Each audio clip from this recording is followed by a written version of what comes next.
ਅੰਮ੍ਰਿਤਧਾਰੀ ਹੈ, ਗੁਰਸਿੱਖ ਹੈ, ਇਹ ਘਰ ਘਰ ਜਾ ਕੇ ਗਲੀ ਗਲੀ ਜਾ ਕੇ ਪਾਪੜਾਂ ਦਾ ਜਿਹੜਾ ਹੈ ਵਪਾਰ ਕਰ ਰਹੀ ਹੈ ਤਾਂ ਜੋ ਆਪਣੇ ਪਰਿਵਾਰ ਦਾ ਸਹਾਰਾ ਬਣ ਸਕੇ। ਕਿੰਨੀ ਜਮਾਤਾਂ ਪੜ੍ਹੇ ਹੋ ਤੁਸੀਂ? ਮੈਂ 7 ਪੜ੍ਹੀ 8ਵੀਂ ਦੇ ਪੇਪਰ ਦੇਣ ਸਫਰ ਹਟ ਗਈ। ਕਿਉਂ ਪੜ੍ਹਾਈ ਛੱਡਣੀ ਪਈ? ਆ ਮਜਬੂਰੀ ਕਰਕੇ ਪਾਪੜ ਹੋਏ ਤਾਂ ਘਰ ਦਾ ਖਰਚਾ ਚਲਾਉਣਾ ਕਰਕੇ ਫਿਰ ਕਮਰੇ ਦੀ ਹਾਲਤ ਕੀ ਹੈ? ਬਾਲੇ ਅੱਧੇ ਤੋਂ ਵੱਧ ਤਿੜੇ ਹੋਏ ਨੇ। ਆਹ ਦੇਖੋ, ਆਹ ਬਾਲੇ ਤਿੜੇ ਹੋਏ ਦੇਖ ਰਹੇ ਹੋ ਤੁਸੀਂ ਸਾਹਮਣੇ। ਉਹ ਗਾਰਡਰ ਨੀਚੇ ਗਿਰ ਚੁੱਕਿਆ, ਉਸ ਨੂੰ ਬੱਲੀਆਂ ਦਾ ਸਹਾਰਾ ਦੇ ਕੇ ਖੜਾਇਆ ਹੋਇਆ। ਕਿੰਨੇ ਵਜੇ ਤੋਂ ਲੈ ਕੇ ਕਿੰਨੇ ਵਜੇ ਤੱਕ ਡਿਊਟੀ ਦਿੰਦੇ ਹੋ? ਅਸੀਂ ਸਵੇਰੇ 11 ਵਜੇ ਜਾਂਦੇ ਹਾਂ, ਸ਼ਾਮ ਨੂੰ 7-6 ਵਜੇ ਆ ਜਾਂਦੇ ਹਾਂ। ਹਾਂਜੀ। ਸੋ ਕਿੰਨੇ ਕੁ ਪੈਸੇ ਇੱਕ ਦਿਨ ਦੇ ਵਿੱਚ ਦਿਹਾੜੀ ਕਿੰਨੀ ਬਣ ਜਾਂਦੀ ਹੈ? 300-400 ਰੁਪਏ ਕਮਾ ਲੈਂਦੇ ਹਾਂ। ਤੁਸੀਂ ਮਿਹਨਤ ਕਰ ਰਹੇ ਹੋ, ਤੁਹਾਡੇ ਹਾਣ ਦੀਆਂ ਜਦੋਂ ਸਹੇਲੀਆਂ ਸਾਥ ਨਾਲ ਪੜ੍ਹਦੀਆਂ ਸੀ ਉਹ ਪੜ੍ਹਦੀਆਂ ਹੋਣੀਆਂ, ਉਹਨਾਂ ਨੂੰ ਦੇਖ ਕੇ ਮੈਂ ਨਹੀਂ ਪੜ੍ਹ ਪਾਈ। ਹਾਂ ਲੱਗਦਾ ਬੁਰਾ, ਉਹ ਪੜ੍ਹ ਰਹੇ ਨੇ, ਮੇਰੇ ਸੁਪਨੇ ਰਹਿ ਗਏ ਹੁਣ। ਕੀ ਬਣਨਾ ਕੀ ਚਾਹੁੰਦੇ ਸੀ ਜਮਨਾ ਤੁਸੀਂ ਵੱਡੇ ਹੋ ਕੇ? ਪੁਲਿਸ ਵਾਲੀ ਬਣਨਾ।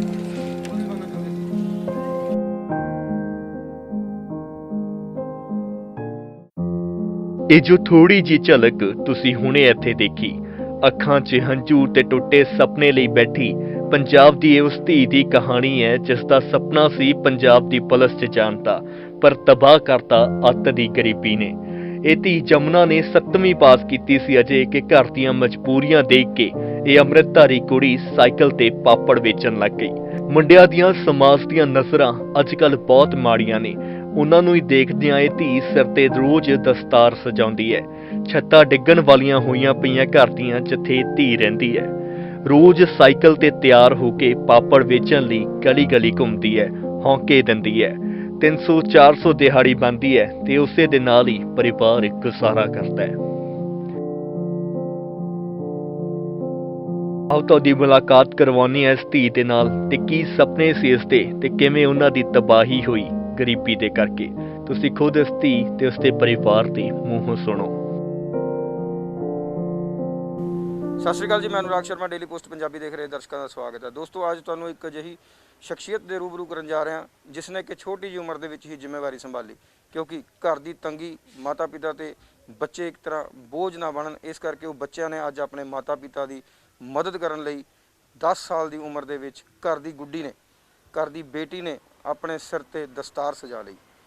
ਕਿਉਂਕਿ ਦਸਤਾਰ ਸਜਾਉਣਾ ਜਾਂ ਪੱਗ ਬੰਨ੍ਹਣਾ ਇੱਕ ਜ਼ਿੰਮੇਵਾਰੀ ਦਾ ਅਹਿਸਾਸ ਵੀ ਹੁੰਦਾ ਤੇ ਧੀਆਂ ਘਰਾਂ ਤੋਂ ਬਾਹਰ ਨਿਕਲਣ ਤੇ ਤੁਹਾਨੂੰ ਪਤਾ ਅੱਜ ਸੰਸਾਰ ਦੀ ਨਿਗਾਹ ਵੀ ਕਿਸ ਤਰ੍ਹਾਂ ਦੀ ਹੈ। ਸੋ ਇਸ ਕਰਕੇ ਉਸ ਬੇਟੀ ਨੇ ਆਪਣੇ ਸਿਰ ਤੇ ਦਸਤਾਰ ਸਜਾ ਕੇ ਘਰ ਘਰ ਜਾ ਕੇ ਕੰਮ ਕਰਨ ਦੀ ਜਿਹੜੀ ਹੈ ਸੋਚ ਲਈ ਤੇ ਉਸ ਜਦੋਂ ਠਾਣ ਲਈ ਤੇ ਉਸ ਨੂੰ ਮੁਕੰਮਲ ਕਰਨ ਦੇ ਲਈ ਉਸਨੇ ਮਿਹਨਤ ਸ਼ੁਰੂ ਕੀਤੀ। ਇਸ ਧੁੱਪ ਦੀ ਦੇਖ ਲਓ ਕਿੰਨੀ ਗਰਮੀ ਹੈ, ਇਸ ਵਕਤ ਵੀ ਉਹ ਲੜਕੀ ਆਪਣੇ ਨਿੱਕੇ ਭਰਾ ਦੇ ਨਾਲ ਮਦਦ ਕਰਦੇ ਹੋਏ ਪਾਪੜ ਵੇਚਦੀ ਹੈ ਗਲੀ ਗਲੀ, ਮਹੱਲੇ ਮਹੱਲੇ ਜਾ ਕੇ, ਤਾਂ ਜੋ ਉਸ ਦੇ ਪਰਿਵਾਰ ਨੂੰ 2 ਵਕਤ ਦੀ ਰੋਟੀ ਨਸੀਬ ਹੋ ਸਕੇ। ਸੋ ਇੱਥੇ ਬੜੇ ਸਵਾਲ ਨੇ ਕਿ ਆਖਿਰ ਇੰਨੀ ਮਿਹਨਤ, ਇੰਨੀ ਮੁਸ਼ੱਕਤ ਕਰਨੀ ਪੈ ਰਹੀ ਹੈ, ਕਿਉਂ ਨਹੀਂ ਉਸ ਦੀ ਸਾਰ ਲੋਕਾਂ ਨੇ ਲਿੱਤੀ ਜਾਂ ਕਿਸੇ ਸਰਕਾਰ ਨੇ ਲਿੱਤੀ ਜਾਂ ਕਿਸੇ ਸਮਾਜ ਸੇਵੀ ਸੰਸਥਾ ਨੇ ਲਿੱਤੀ। ਇਸ ਬੱਚੀ ਨੂੰ 10 ਸਾਲ ਦੀ ਉਮਰ ਦੇ ਵਿੱਚ ਆਪਣੇ ਘਰ ਦਾ ਸਹਾਰਾ ਬਣਨ ਲਈ ਇੰਨੀ ਮਿਹਨਤ ਕਰਨੀ ਪਈ। ਸੋ ਅੱਜ ਉਸ ਬੱਚੀ ਨਾਲ ਮਿਲਾਵਾਂਗੇ ਤੁਹਾਨੂੰ। ਸੋ ਇਸ ਸਾਈਕਲ ਦੇ ਉੱਤੇ ਇਹ ਭੈਣ ਭਰਾ ਆਪਣੇ ਮਾਤਾ ਪਿਤਾ, ਆਪਣੇ ਪਰਿਵਾਰ ਦਾ ਸਹਾਰਾ ਬਣਨ ਲਈ ਘਰ ਘਰ, ਗਲੀ ਗਲੀ, ਮਹੱਲੇ ਮਹੱਲੇ ਜਾ ਕੇ ਪਾਪੜ ਜਿਹੜੇ ਹੈ ਉਹ ਵੇਚਦੇ ਆ। ਸੋ ਇਸ ਘਰ ਦੇ ਵਿੱਚ ਅਸੀਂ ਆਏ ਹਾਂ, ਗੱਲ ਕਰਾਂਗੇ ਇਹਨਾਂ ਦੇ ਨਾਲ ਤੇ ਦੇਖਾਂਗੇ ਘਰ ਦੇ ਹਾਲਾਤ ਤੇ ਜਾਣਾਂਗੇ ਕਿ ਕੋਈ ਇਹਨਾਂ ਦੀ ਕੋਈ ਗੱਲ ਪਹੁੰਚੀ ਜਾਂ ਕਿਸੇ ਨੇ ਕੋਈ ਮਦਦ ਕੀਤੀ। ਦੇਖਦੇ ਹਾਂ, ਜਾਣਦੇ ਹਾਂ ਕਿ ਆਖਿਰ ਕੀ ਹੈ ਪੂਰਾ ਮਸਲਾ। ਸੋ ਉਸ ਹੋਣਹਾਰ ਬੱਚੀ ਨਾਲ ਵੀ ਤੁਹਾਨੂੰ ਅਸੀਂ ਮਿਲਾਵਾਂਗੇ। ਤੁਸੀਂ ਆ ਜਾਓ 1 ਮਿੰਟ ਬਾਹਰ। ਸਤਿ ਸ਼੍ਰੀ ਅਕਾਲ ਜੀ, ਕੀ ਨਾਮ ਹੈ ਬੇਟਾ? ਜਮਨਾ। ਜਮਨਾ, ਕਿੰਨੇ ਸਾਲ ਤੋਂ ਤੁਸੀਂ ਇਸ ਤਰ੍ਹਾਂ ਜਿਹੜਾ ਹੈ ਘਰ ਘਰ, ਗਲੀ ਗਲੀ ਜਾ ਕੇ ਪਾਪੜ ਵੇਚਣ ਦਾ ਜਿਹੜਾ ਹੈ ਰੋਜ਼ਗਾਰ ਕਰ ਰਹੇ ਹੋ? 7 ਸਾਲ ਹੋ ਗਏ। 7 ਸਾਲ ਹੋ ਗਏ। ਹਾਂਜੀ। ਕਿੰਨੇ ਸਾਲ ਦੀ ਉਮਰ ਦੇ ਵਿੱਚ ਸ਼ੁਰੂ ਕਰਤਾ ਸੀ? 10 ਸਾਲ ਦੀ ਉਮਰ। ਹਾਂਜੀ। ਘਰ ਦਾ ਸਹਾਰਾ ਅਕਸਰ ਸੁਣਦੇ ਆ ਕਿ ਮੁੰਡਾ ਘਰ ਦਾ ਸਹਾਰਾ ਹੁੰਦਾ, ਪਰ ਇਹ ਹੋਣਹਾਰ ਬੱਚੀ ਅੰਮ੍ਰਿਤਧਾਰੀ ਹੈ, ਗੁਰਸਿੱਖ ਹੈ, ਇਹ ਘਰ ਘਰ ਜਾ ਕੇ, ਗਲੀ ਗਲੀ ਜਾ ਕੇ ਪਾਪੜਾਂ ਦਾ ਜਿਹੜਾ ਹੈ ਵਪਾਰ ਕਰ ਰਹੀ ਹੈ ਤਾਂ ਜੋ ਆਪਣੇ ਪਰਿਵਾਰ ਦਾ ਸਹਾਰਾ ਬਣ ਸਕੇ। ਜਿੱਥੇ ਇਹ ਗੱਲ ਵਾਕਈ ਕਾਬਿਲ ਤਾਰੀਫ ਹੈ, ਉੱਥੇ ਹੀ ਇਸ ਸਮਾਜ ਲਈ ਔਰ ਇਹਨਾਂ ਸਰਕਾਰਾਂ ਲਈ ਕਿਤੇ ਨਾ ਕਿਤੇ ਸੋਚ ਦਾ ਵਿਸ਼ੇ ਹੈ। ਕਿੰਨੀ ਜਮਾਤਾਂ ਪੜ੍ਹੇ ਹੋ ਤੁਸੀਂ? ਮੈਂ 7 ਪੜ੍ਹੀ 8ਵੀਂ ਦੇ ਪੇਪਰ ਦੇਣ ਸਫਰ ਹਟ ਗਏ। ਕਿਉਂ ਪੜ੍ਹਾਈ ਛੱਡਣੀ ਪਈ?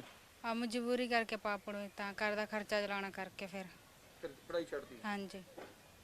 ਸੋ ਤੁਸੀਂ ਦੇਖੋ ਹੋਣਹਾਰ ਬੱਚਾ ਜਦੋਂ ਪੜ੍ਹਾਈ ਤੋਂ ਰਹਿ ਜਾਵੇ, ਇਹ ਵੀ ਵੱਡੀ ਆਪਣੇ ਆਪ ਦੇ ਵਿੱਚ ਇੱਕ ਗੱਲ ਹੁੰਦੀ ਹੈ ਕਿ 7ਵੀਂ ਜਮਾਤ ਦੀ ਪੜ੍ਹਾਈ ਛੱਡ ਕੇ ਇਸ ਨੂੰ ਇਸ ਤਰ੍ਹਾਂ ਪਾਪੜ ਵੇਚਣ ਦਾ ਕੰਮ ਕਰਨਾ ਪਿਆ, ਕਿਉਂਕਿ ਘਰ ਦੀ ਮਜਬੂਰੀ, ਪੇਟ ਦੀ ਭੁੱਖ ਬੰਦੇ ਤੋਂ ਬਹੁਤ ਕੰਮ ਕਰਾ ਦਿੰਦੀ ਹੈ। ਪਰ ਇਹਨੇ ਮਿਹਨਤ ਦਾ ਰਸਤਾ ਚੁਣਿਆ, ਇਮਾਨਦਾਰੀ ਦਾ ਰਸਤਾ ਚੁਣਿਆ। ਸੋ ਮਿਹਨਤ ਕਰਨਾ ਕੋਈ ਮਾੜੀ ਗੱਲ ਨਹੀਂ ਹੈ, ਪਰ ਇੱਥੇ ਸਰਕਾਰਾਂ ਨੂੰ ਚਾਹੀਦਾ ਕਿ ਐਸੇ ਬੱਚਿਆਂ ਨੂੰ ਜੋ ਹੋਣਹਾਰ ਹੈ ਉਹਨਾਂ ਨੂੰ ਕੁਛ ਨਾ ਕੁਛ ਮਦਦ ਕੀਤੀ ਜਾਵੇ, ਤਾਂ ਜੋ ਆਪਣਾ ਭਵਿੱਖ ਬਣਾਉਣ ਦੇ ਲਈ, ਦੇਸ਼ ਦੇ ਲਈ ਅੱਗੇ ਆ ਸਕਣ। ਕਿਸ ਤਰ੍ਹਾਂ ਮਹਿਸੂਸ ਹੁੰਦਾ ਜਦੋਂ ਆਪਾਂ ਨੂੰ ਘਰ ਘਰ ਜਾ ਕੇ ਪਾਪੜ ਵੇਚਣੇ ਪੈਂਦੇ ਆ ਜਾਂ ਘਰ ਦੇ ਗੁਜ਼ਾਰੇ ਲਈ? ਕੁਝ ਨਹੀਂ ਹੁੰਦਾ, ਕਰਨਾ ਪੈਂਦਾ ਹੈ।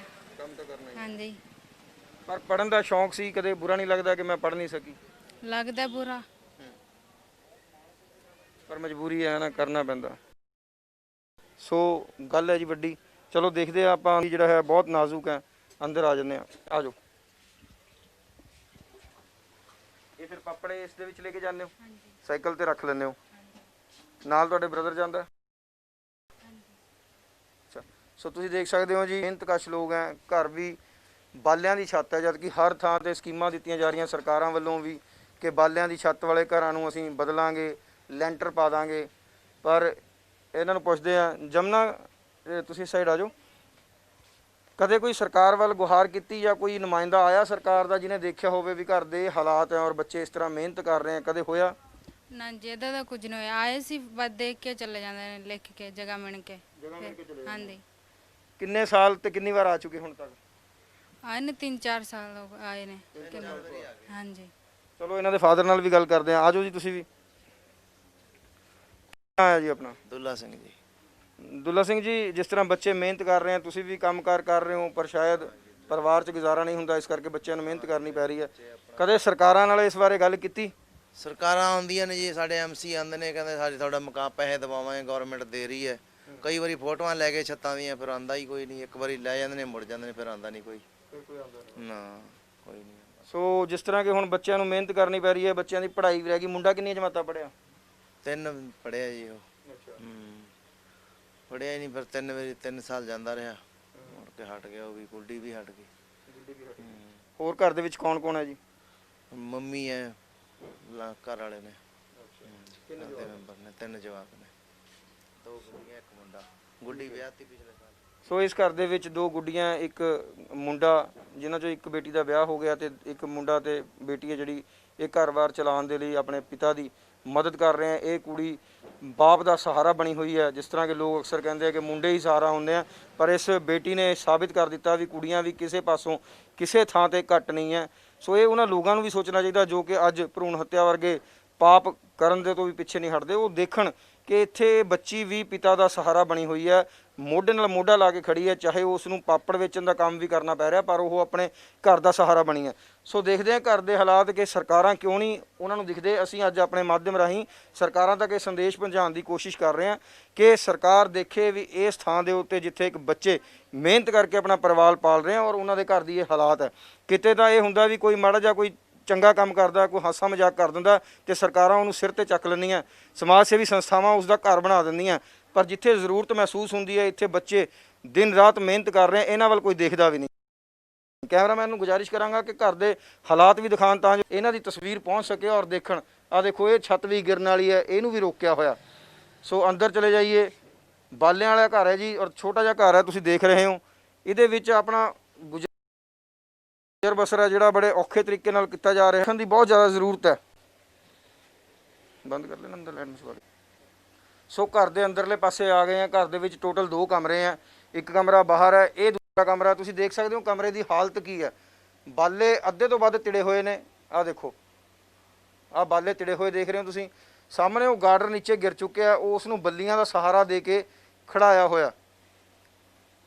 ਸੋ ਅੱਜ ਦੇ ਟਾਈਮ ਦੇ ਵਿੱਚ ਵੀ ਲੋਕ ਇਸ ਤਰ੍ਹਾਂ ਜ਼ਿੰਦਗੀ ਗੁਜ਼ਰ ਬਸਰ ਕਰ ਰਹੇ, ਜਦੋਂ ਕਿ ਸਰਕਾਰਾਂ ਵੱਡੇ ਵੱਡੇ ਦਾਅਵੇ ਕਰਦੀਆਂ ਕਿ ਅਸੀਂ ਬਾਲਿਆਂ ਵਾਲੀ ਕੋਈ ਛੱਤ ਨਹੀਂ ਰਹਿਣ ਦੇਣੀ, ਪਖਾਨਿਆਂ ਤੇ ਏਡੇ ਏਡੇ ਖਰਚੇ ਕੀਤੇ ਜਾ ਰਹੇ ਆ, ਬਹੁਤ ਵੱਡੇ ਵੱਡੇ ਦਾਅਵੇ ਆ। ਦੇਖੋ ਤੁਸੀਂ ਕਿਸ ਤਰ੍ਹਾਂ ਲੋਕ ਜ਼ਿੰਦਗੀ ਦੇ ਮੌਤ ਦੇ ਸਾਏ ਦੇ ਵਿੱਚ ਹਰ ਰਾਤ ਗੁਜ਼ਾਰਨ ਲਈ ਤਿਆਰ ਹੋਏ ਪਏ ਆ, ਕਿਉਂਕਿ ਇਹ ਦੇਖ ਕੇ ਲੱਗਦਾ ਕਿ ਇਹ ਛੱਤ ਹੈ ਜਿਹੜੀ 1 ਜਾਂ 2 ਬਰਸਾਤਾਂ ਕੱਟ ਲੂਗੀ। ਸੋ ਤੁਸੀਂ ਦੇਖ ਸਕਦੇ ਹੋ ਕਿ ਇਸ ਛੱਤ ਨੀਚੇ ਵੀ ਇਹ ਲੋਕ ਆਪਣਾ ਗੁਜ਼ਰ ਬਸਰ ਕਰਨ ਲਈ ਮਜਬੂਰ ਆ।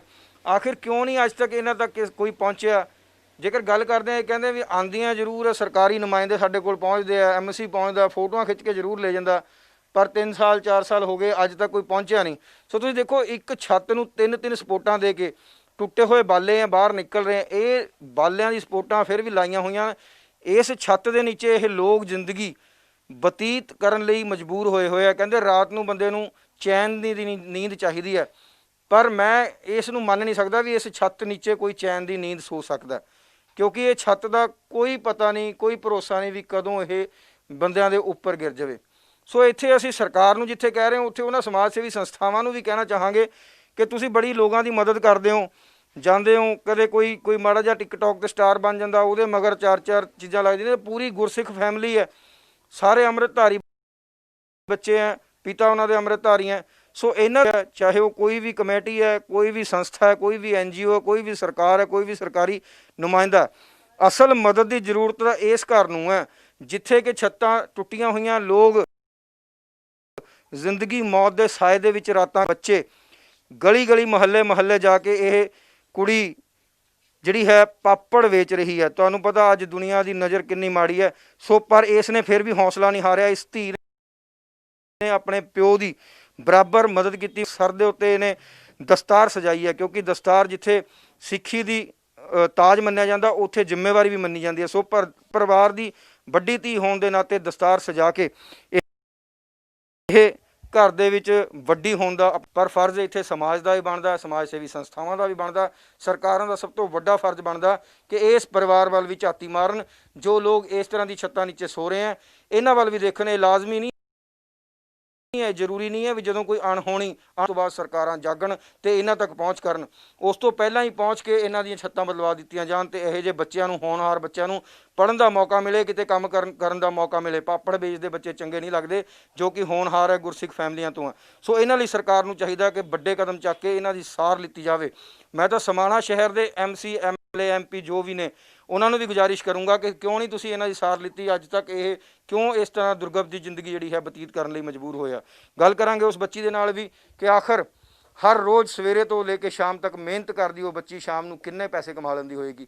ਤੁਸੀਂ ਵੀ ਸੋਚ ਸਕਦੇ ਹੋ ਕਿ 100 ਰੁਪਇਆ 200 ਰੁਪਇਆ ਕੰਮ ਬਣਦਾ ਹੋਊਗਾ ਤੇ 6-7 ਜੀਆਂ ਦਾ ਇਹ ਪਰਿਵਾਰ ਹੈ, ਕਿਸ ਤਰ੍ਹਾਂ ਇਹ ਆਪਣਾ ਗੁਜ਼ਰ ਬਸਰ ਕਰ ਸਕਦਾ ਹੈ। ਬੜਾ ਵੱਡਾ ਸਵਾਲੀਆ ਨਿਸ਼ਾਨ ਹੈ ਔਰ ਇਹ ਸਵਾਲੀਆ ਨਿਸ਼ਾਨ ਸਰਕਾਰਾਂ ਤੇ ਵੀ ਖੜਾ ਹੁੰਦਾ। ਸੋ ਗੱਲ ਕਰਾਂਗੇ ਇੱਕ ਵਾਰ ਫਿਰ ਜਮਨਾ ਦੇ ਨਾਲ ਕਿ ਆਖਰ ਕਿਸ ਤਰ੍ਹਾਂ ਉਹ ਪੜ੍ਹਾਈ ਛੱਡ ਕੇ ਇੰਨੀ ਮਿਹਨਤ ਕਰ ਰਹੀ ਹੈ। ਸੋ ਇਸ ਬੱਚੀ ਦੀ ਤਿਆਰੀ ਹੋ ਗਈ ਹੈ ਜੀ। ਇਹਨਾਂ ਦੇ ਨਿਕਲਣ ਦਾ ਟਾਈਮ ਹੁੰਦਾ, ਅਸੀਂ ਕਿਸੇ ਦਾ ਟਾਈਮ ਖਰਾਬ ਨਹੀਂ ਕਰਨਾ ਕਿਉਂਕਿ ਇਹਨਾਂ ਨੇ ਰੋਜ਼ੀ ਰੋਟੀ ਦਾ ਜੁਗਾੜ ਕਰਨਾ ਹੁੰਦਾ। ਸੋ ਇਹ ਸਾਈਕਲ ਹੈ ਜਿਸ ਦੇ ਉੱਤੇ ਇਹ ਬੱਚੇ ਜਿਹੜੇ ਜਾ ਕੇ ਗਲੀ ਪਾਪੜ ਵੇਚਦੇ ਆ। ਔਰ ਤੁਸੀਂ ਦੇਖੋ ਪਾਪੜਾਂ ਦਾ ਜਿਹੜਾ ਹੈ ਟੋਕਰਾ ਭਰਿਆ ਹੋਇਆ ਤਿਆਰ ਹੋ ਗਿਆ ਜੀ ਤੇ ਇਹ ਹੁਣ ਸਾਈਕਲ ਤੇ ਰੱਖਣਗੇ। ਸੋ ਕੰਮ ਕਰਨਾ, ਮਿਹਨਤ ਕਰਨਾ ਆਪਣੇ ਆਪ ਦੇ ਵਿੱਚ ਇੱਕ ਵੱਡੀ ਗੱਲ ਹੈ। ਫਿਰ ਜਿਹੜਾ ਹੈ ਇਸ ਤਰ੍ਹਾਂ ਲੜਕੀ ਨੂੰ ਕੰਮ ਕਰਨ ਲਈ ਬਾਹਰ ਜਾਣਾ ਪਵੇ। ਅੱਜ ਮੈਂ ਇਹ ਕਹਿੰਦਾ ਕਿ ਲੜਕੀ ਹਰ ਥਾਂ ਤੇ ਬਰਾਬਰ ਹੈ, ਕਿਤੇ ਵੀ ਕਿਸੇ ਚੀਜ਼ ਦੀ ਕੋਈ ਕਮੀ ਨਹੀਂ ਹੈ, ਹਰ ਥਾਂ ਤੇ ਮੋਢੇ ਨਾਲ ਮੋਢਾ ਲਗਾ ਕੇ ਖੜਦੀ ਹੈ। ਚਲੋ 2 ਮਿੰਟ ਹੋਰ ਗੱਲ ਕਰਾਂਗੇ। ਨਿਕਲਣ ਦਾ ਟਾਈਮ ਹੋ ਗਿਆ ਜੀ। ਹਾਂਜੀ। ਕਿੰਨੇ ਵਜੇ ਤੋਂ ਲੈ ਕੇ ਕਿੰਨੇ ਵਜੇ ਤੱਕ ਡਿਊਟੀ ਦਿੰਦੇ ਹੋ? ਅਸੀਂ ਸਵੇਰੇ 11 ਵਜੇ ਜਾਂਦੇ ਹਾਂ, ਸ਼ਾਮ ਨੂੰ 7-6 ਵਜੇ ਆ ਜਾਂਦੇ ਹਾਂ। ਹਾਂਜੀ। ਸੋ ਕਿੰਨੇ ਕੁ ਪੈਸੇ ਇੱਕ ਦਿਨ ਦੇ ਵਿੱਚ ਦਿਹਾੜੀ ਕਿੰਨੀ ਬਣ ਜਾਂਦੀ ਹੈ? 300-400 ਰੁਪਏ ਕਮਾ ਲੈਂਦੇ ਹਾਂ। ਕਮਾ ਲੈਂਦੇ ਹਾਂਜੀ। ਉਹਦੇ ਨਾਲ ਘਰ ਦਾ ਕੋਈ ਗੁਜ਼ਰ ਹੋ ਜਾਂਦਾ? ਹਾਂਜੀ, ਕੁਝ ਹੁੰਦਾ ਨਹੀਂ, ਫਿਰ ਚੱਲ ਜਾਂਦਾ ਥੋੜਾ। ਚੱਲ ਜਾਂਦਾ। ਕਈ ਵਾਰ ਜਿਸ ਤਰ੍ਹਾਂ ਮੌਸਮ ਹੋਣ ਦੀ ਆਪਾਂ ਗੱਲ ਕਰੀਏ, ਖਰਾਬ ਹੋ ਜਾਂਦਾ ਜਾਂ ਧੁੱਪ ਵੱਧ ਹੁੰਦੀ ਹੈ ਜਾਂ ਮੀਂਹ ਕਣੀ ਆ ਜਾਂਦੀ, ਫਿਰ ਉਸ ਦਿਨ ਛੁੱਟੀ ਹੋ ਜਾਂਦੀ ਹੈ? ਹਾਂਜੀ, ਉਸ ਦਿਨ ਛੁੱਟੀ ਨੇ ਫਿਰ ਜਾਂਦੇ ਨਹੀਂ ਘਰੇ। ਜਾਂਦੇ ਨੇ। ਹਾਂਜੀ। ਜਿਸ ਤਰ੍ਹਾਂ ਹੁਣ ਤੁਸੀਂ ਮਿਹਨਤ ਕਰ ਰਹੇ ਹੋ, ਤੁਹਾਡੇ ਹਾਣ ਦੀਆਂ ਜਦੋਂ ਸਹੇਲੀਆਂ ਸਾਥ ਨਾਲ ਪੜ੍ਹਦੀਆਂ ਸੀ, ਉਹ ਪੜ੍ਹਦੀਆਂ ਹੋਣੀਆਂ, ਉਹਨਾਂ ਨੂੰ ਦੇਖ ਕੇ ਨਹੀਂ ਪੜ੍ਹ ਪਾਈ? ਹਾਂ, ਲੱਗਦਾ ਬੁਰਾ। ਉਹ ਪੜ੍ਹ ਰਹੇ ਨੇ, ਮੇਰੇ ਸੁਪਨੇ ਰਹਿ ਗਏ ਹੁਣ। ਅੱਛਾ, ਕੀ ਬਣਨਾ ਕੀ ਚਾਹੁੰਦੇ ਸੀ ਜਮਨਾ ਤੁਸੀਂ ਵੱਡੇ ਹੋ ਕੇ? ਪੁਲਿਸ ਵਾਲੀ ਬਣਨਾ। ਪੁਲਿਸ ਬਣਨਾ ਚਾਹੁੰਦੇ ਸੀ। ਸੋ ਭੈਣਾਂ ਵਰਗੀ ਕੁੜੀ ਸਾਡੀ ਛੋਟੀ, ਮਨ ਵੀ ਭਰ ਆਉਂਦਾ, ਅੱਖਾਂ ਵੀ ਭਰ ਆਉਂਦੀਆਂ, ਕਿਉਂਕਿ ਸੁਪਨੇ ਜਦੋਂ ਬੰਦੇ ਦੇ ਟੁੱਟ ਜਾਂਦੇ ਆ। ਇਹ ਹੋਣਹਾਰ ਲੜਕੀ ਜਿਹੜੀ ਇੰਨਾ ਹੌਸਲਾ ਕਰ ਸਕਦੀ ਹੈ, ਪੁਲਿਸ ਮੁਲਾਜ਼ਮ ਬਣਨਾ ਚਾਹੁੰਦੀ ਸੀ ਪੜ੍ਹ ਲਿਖ ਕੇ। ਕਾਰਨ ਕੀ ਹੈ ਕਿ ਨਹੀਂ ਪੜ੍ਹ ਪਾਈ, ਮਜਬੂਰੀ ਹੈ, ਮਾਤਾ ਪਿਤਾ ਦੀ ਮਜਬੂਰੀ ਹੁੰਦੀ ਹੈ। ਪਰ ਅਸੀਂ ਹੁਣ ਵੀ ਸਰਕਾਰ ਨੂੰ ਗੁਹਾਰ ਕਰਾਂਗੇ ਵੀ ਇਸ ਨੂੰ ਚਾਂਸ ਦਿੱਤਾ ਜਾਵੇ ਪੜ੍ਹਨ ਦਾ, ਤੇ ਇਹ ਪੜ੍ਹ ਲਿਖ ਕੇ ਆਪਣਾ ਸੁਪਨਾ ਪੂਰਾ ਕਰ ਸਕੇ। ਇਹ ਤਾਂ ਪੜ੍ਹ ਲਿਖ ਸਕੂਗੀ ਜੇਕਰ ਇਸ ਦੀ ਕੋਈ ਮਦਦ ਕਰੂਗਾ। ਤੁਸੀਂ ਦੇਖੋ ਬੱਚਾ ਸਾਹਮਣੇ ਬੋਲ ਵੀ ਨਹੀਂ ਸਕਦਾ। ਸੋ ਇਹ ਬੜੀ ਦੁਖਦਾਈ ਜਿਹੜੀ ਹੈ ਘਟਨਾ ਲੱਗਦੀ ਹੈ ਸਾਨੂੰ ਕਿ ਇੱਕ ਹੋਣਹਾਰ ਬੱਚਾ ਜੋ ਪੜ੍ਹਨ ਲਿਖਣ 'ਚ ਕਾਬਿਲ ਹੋਵੇ ਔਰ ਇਸ ਤਰ੍ਹਾਂ ਉਸ ਦੇ ਵਿੱਚ ਹੌਸਲਾ ਹੋਵੇ ਵੀ ਹੌਸਲਾ ਨਹੀਂ ਹਾਰ ਰਿਹਾ, ਅੱਜ ਵੀ ਆਪਣਾ ਕੰਮ ਕਰਕੇ ਆਪਣਾ ਪਰਿਵਾਰ ਪਾਲ ਰਿਹਾ। ਸੋ ਇਸ ਬੱਚੇ ਨੂੰ ਕਿਉਂ ਚਾਂਸ ਨਹੀਂ ਮਿਲਦਾ ਪੜ੍ਹਨ ਦਾ? ਕਿਉਂ ਇਹ ਵਾਂਝਾ ਰਹਿ ਗਿਆ ਪੜ੍ਹਨ ਤੋਂ। ਇਹ ਲੜਕੀ ਨੂੰ ਪੜ੍ਹਨਾ ਚਾਹੀਦਾ ਸੀ, ਪੜ੍ਹ ਲਿਖ ਕੇ ਵੱਡੀ ਹੋ ਕੇ ਇਹ ਜ਼ਰੂਰ ਪੁਲਿਸ ਅਫਸਰ ਬਣਦੀ, ਕਿਉਂਕਿ ਇਸ ਦੇ ਅੰਦਰ ਜਜ਼ਬਾ ਹੈ। ਜਿਹੜਾ ਬੱਚਾ ਇਸ ਹਾਲਾਤ ਦੇ ਵਿੱਚ ਵੀ ਲੜ ਰਿਹਾ, ਸਮੇਂ ਨੂੰ ਟੱਕਰ ਦੇ ਰਿਹਾ, ਉਹ ਤੁਸੀਂ ਆਪ ਅੰਦਾਜ਼ਾ ਲਗਾ ਸਕਦੇ ਹੋ, ਜ਼ਰੂਰ ਕੁਛ ਨਾ ਕੁਛ ਬਣਦਾ। ਸੋ ਸਾਡੀਆਂ ਦੁਆਵਾਂ ਇਸ ਬੱਚੀ ਦੇ ਨਾਲ ਹੈ ਕਿ ਪ੍ਰਮਾਤਮਾ ਵੀ ਇਸ ਦੀ ਸੁਣੇ ਔਰ ਸਰਕਾਰਾਂ ਵੀ ਇਸ ਦੀਆਂ ਸੁਣਨ ਤੇ ਇਸ ਨੂੰ ਇੱਕ ਮੌਕਾ ਦਿੱਤਾ ਜਾਵੇ ਤਾਂ ਜੋ ਇਹ ਵੀ ਪੜ੍ਹ ਕੇ ਆਪਣਾ ਹੁਨਰ ਅੱਗੇ ਲਿਆ ਸਕੇ ਔਰ ਇਹ ਵੀ ਇੱਕ ਅੱਛੀ ਮੁਲਾਜ਼ਮ ਬਣ ਕੇ ਨਿੱਤਰ ਸਕੇ। ਸੋ ਮਿਹਨਤ ਤਾਂ ਉਹ ਕਰ ਹੀ ਰਹੀ ਹੈ ਘਰ ਪਰਿਵਾਰ ਪਾਲਣ ਲਈ, ਪਰ ਤੁਸੀਂ ਘਰ ਦੇ ਹਾਲਾਤ ਦੇਖ ਸਕਦੇ ਹੋ, ਅੰਦਰੋਂ ਵੀ ਤੁਸੀਂ ਹਾਲਾਤ ਦੇਖ ਲਏ ਆ ਕਿ ਉਸ ਛੱਤ ਨੀਚੇ ਹਰ ਰੋਜ਼ ਸੋ ਰਹੇ ਆ ਜਿਸ ਛੱਤ ਨੀਚੇ ਕੋਈ ਬੰਦਾ 1 ਘੰਟਾ ਨਾ ਕੱਟ ਸਕੇ, ਕਿਉਂਕਿ ਉਸ ਇੱਕ ਛੱਤ ਨੂੰ 3 ਸਪੋਰਟਾਂ ਕੋਈ ਭਰੋਸਾ ਨਹੀਂ ਉਹ ਕਦੋਂ ਗਿਰ ਜਾਵੇ। ਸੇ ਇੱਥੇ ਵੱਡੀਆਂ ਜ਼ਿੰਮੇਵਾਰੀਆਂ ਜਿਹੜੀਆਂ ਬਣ ਜਾਂਦੀਆਂ ਸਰਕਾਰਾਂ ਦੀਆਂ, ਸਰਕਾਰੀ ਨੁਮਾਇੰਦਿਆਂ ਦੀਆਂ, ਜਿਨ੍ਹਾਂ ਨੂੰ ਵੋਟਾਂ ਪਾ ਕੇ ਇਹਨਾਂ ਲੋਕਾਂ ਨੇ ਚੁਣਿਆ ਉਹਨਾਂ ਦੀਆਂ। ਸੋ ਬਹੁਤੀ ਗੱਲ ਨਹੀਂ ਕਰਾਂਗੇ ਆਪਾਂ, ਕਿਉਂਕਿ ਤੁਸੀਂ ਦੇਖਿਆ ਕਿ ਉਸ ਦਾ ਮਨ ਭਰਿਆ ਆ, ਉਸ ਬੱਚੀ ਦਾ, ਉਸ ਦੀਆਂ ਅੱਖਾਂ ਭਰ ਆਈਆਂ। ਸੋ ਅਸੀਂ ਬਹੁਤਾ ਨਹੀਂ ਕਰਾਂਗੇ, ਬਸ ਲਾਸਟ ਦੇ ਵਿੱਚ ਇੰਨਾ ਹੀ ਕਹਿਣਾ ਚਾਹਾਂਗਾ ਕਿ ਜਿਸ ਤਰ੍ਹਾਂ ਹੀ ਲੋਕ ਇਸ ਸਟੋਰੀ ਨੂੰ ਦੇਖਦੇ ਆ, ਇਸ ਕਹਾਣੀ ਨੂੰ ਦੇਖਦੇ ਆ ਤੇ ਇਹਨਾਂ ਦਾ ਸਾਥ ਦੇਣ, ਇਸ ਸਮਾਣਾ ਦੇ ਵਿੱਚ ਰਹਿੰਦੇ ਆ, ਇਹਨਾਂ ਦਾ ਸਾਥ ਦੇਣ, ਇਹਨਾਂ ਦੀ ਮਦਦ ਕਰਨ, ਚਾਹੇ ਉਹ ਕੋਈ NGO ਹੈ, ਚਾਹੇ ਕੋਈ ਸਮਾਜ ਸੇਵੀ ਸੰਸਥਾ ਹੈ, ਚਾਹੇ ਉਹ ਸਰਕਾਰ ਹੈ, ਚਾਹੇ ਕੋਈ ਕੰਪਨੀ ਹੈ ਜੋ ਇਹਨਾਂ ਦੀ ਮਦਦ ਕਰ ਸਕੇ। ਮੈਂ ਤਾਂ ਇਹੀ ਗੁਜ਼ਾਰਿਸ਼ ਕਰਾਂਗਾ ਕਿ ਇਹਨਾਂ ਦੀ ਮਦਦ ਕਰੋ। ਅਸਲ ਲੋੜ ਇੱਥੇ ਹੈ ਮੰਦਰਾਂ ਗੁਰਦੁਆਰਿਆਂ 'ਚ ਅਸੀਂ ਬਹੁਤ ਵੱਡੇ ਵੱਡੇ ਪੱਥਰ ਲਵਾ ਦਿੰਦੇ ਹਾਂ, ਬੜਾ ਸੋਨਾ ਲਵਾ ਦਿੰਦੇ ਹਾਂ, ਮਾਰਬਲ ਲਵਾ ਦਿੰਦੇ ਹਾਂ, ਮਹਿੰਗੀਆਂ ਮੂਰਤੀਆਂ ਰੱਖ ਦਿੰਦੇ ਹਾਂ, ਦਿਨ ਰਾਤ ਅਸੀਂ ਲੰਗਰ ਵੀ ਚਲਾ ਰਹੇ ਹਾਂ। ਚਲੋ ਜਦੋਂ ਜ਼ਰੂਰਤ ਹੁੰਦੀ ਹੈ ਉਦੋਂ ਸਾਰੀ ਚੀਜ਼ ਚੰਗੀ ਲੱਗਦੀ ਹੈ, ਪਰ ਅਸਲ ਜ਼ਰੂਰਤ ਇੱਥੇ ਹੈ ਤਾਂ ਜੋ ਇਹ ਪਰਿਵਾਰ ਦੇ ਲੋਕ ਵੀ ਚੈਨ ਦੀ ਨੀਂਦ ਸੋ ਸਕਣ, ਕਿਉਂਕਿ ਚੈਨ ਦੀ ਨੀਂਦ ਉਦੋਂ ਹੀ ਸੁੱਤਾ ਹੈ ਜਦੋਂ ਸਿਰ ਦੇ ਉੱਤੇ ਛੱਤ ਹੁੰਦੀ ਹੈ। ਇਹ ਉਸ ਛੱਤ ਨੀਚੇ ਸੋ ਰਹੇ ਹੈ ਜਿਸ ਦਾ ਕੋਈ ਭਰੋਸਾ ਨਹੀਂ ਕਿ ਕਦੋਂ ਗਿਰ ਜਾਵੇ। ਸੋ ਗੁਜ਼ਾਰਿਸ਼ ਹੈ ਕਿ ਜਿੱਥੇ ਅਸੀਂ ਇੰਨੇ ਲੋਕਾਂ ਨੂੰ ਦੇਖਦੇ ਹਾਂ, ਕੋਈ ਲੋਕ ਇੰਟਰਨੈਟ ਦੇ ਕੁਝ ਕਰ ਦਿੰਦਾ ਜਾਂ ਕੋਈ ਥੋੜ੍ਹਾ ਜਿਹਾ ਅੱਛਾ ਕੰਮ ਕਰ ਦਿੰਦਾ, ਸਰਕਾਰਾਂ ਵੀ ਉਹਦੇ ਦਿਵਾਲੇ ਹੋ ਜਾਂਦੀਆਂ ਔਰ ਸਮਾਜ ਸੇਵੀ ਸੰਸਥਾਵਾਂ ਵੀ, ਕਈ ਸੈਲੀਬ੍ਰਿਟੀ ਵੀ ਉਹਨਾਂ ਦੇ ਦਿਵਾਲੇ ਹੋ ਜਾਂਦੇ ਆ। ਸੋ ਸਮਾਣਾ ਦੇ ਵਿੱਚ ਵੀ ਬੜੇ ਲੋਕ ਰਹਿੰਦੇ ਆ ਜੋ ਇਹਨਾਂ ਦੀ ਮਦਦ ਕਰ ਸਕਦੇ ਆ। ਸੋ ਮੇਰੀ ਇਹੀ ਗੁਜ਼ਾਰਿਸ਼ ਹੈ ਕਿ ਅਸਲ ਮਦਦ ਦੀ ਜ਼ਰੂਰਤ ਇਸ ਪਰਿਵਾਰ ਨੂੰ ਹੈ, ਇਸ ਬੱਚੀ ਨੂੰ ਹੈ, ਇਸ ਲੜਕੇ ਨੂੰ ਹੈ ਔਰ ਇਹਨਾਂ ਦੇ ਇਸ ਘਰ ਨੂੰ ਹੈ। ਇਹ ਇਮਾਰਤ ਕਿਸੇ ਵੀ ਟਾਈਮ ਵੀ ਗਿਰ ਸਕਦੀ ਹੈ, ਇਸ ਨੂੰ ਅਸਲ ਜ਼ਰੂਰਤ ਹੈ। ਸੋ ਇਸ ਦੀ ਮਦਦ ਕੀਤੀ ਜਾਵੇ। ਮੈਂ ਤਾਂ ਇੰਨਾ ਹੀ ਕਹਾਂਗਾ।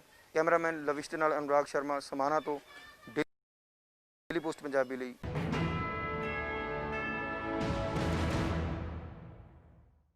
ਸਤਿ ਸ਼੍ਰੀ ਅਕਾਲ। ਜੇ ਤੁਸੀਂ ਕੈਨੇਡਾ ਸਟੂਡੈਂਟ ਵੀਜ਼ੇ ਤੇ ਜਾਣਾ ਚਾਹੁੰਦੇ ਹੋ ਪਰ ਆਇਲਸ ਵਿੱਚ ਓਵਰਆਲ ਤਾਂ 6 ਆ ਗਏ, ਇੱਕ ਵਿੱਚ 5.5 ਬੈਂਡ ਕਰਕੇ ਡਰਦੇ ਹੋ, ਜਾਂ ਕੈਨੇਡਾ ਦਾ ਸਟੂਡੈਂਟ ਵੀਜ਼ਾ ਰਿਫਿਊਜ਼ ਕਰਵਾ ਬੈਠੇ ਹੋ, ਜਾਂ ਸਟੱਡੀ ਗੈਪ ਜ਼ਿਆਦਾ ਹੋਣ ਕਰਕੇ ਸੋਚਦੇ ਹੋ ਕਿ ਕਿਤੇ ਰਿਫਿਊਜ਼ਲ ਨਾ ਆ ਜਾਵੇ, ਤੇ ਅੱਜ ਹੀ ਪਿਰਾਮਿਡ ਈ ਸਰਵਿਸਿਜ਼ ਨੂੰ ਮਿਲੋ ਔਰ ਕੈਨੇਡਾ ਜਾਣ ਦੇ ਆਪਣੇ ਸੁਪਨੇ ਨੂੰ ਸਾਕਾਰ ਕਰੋ।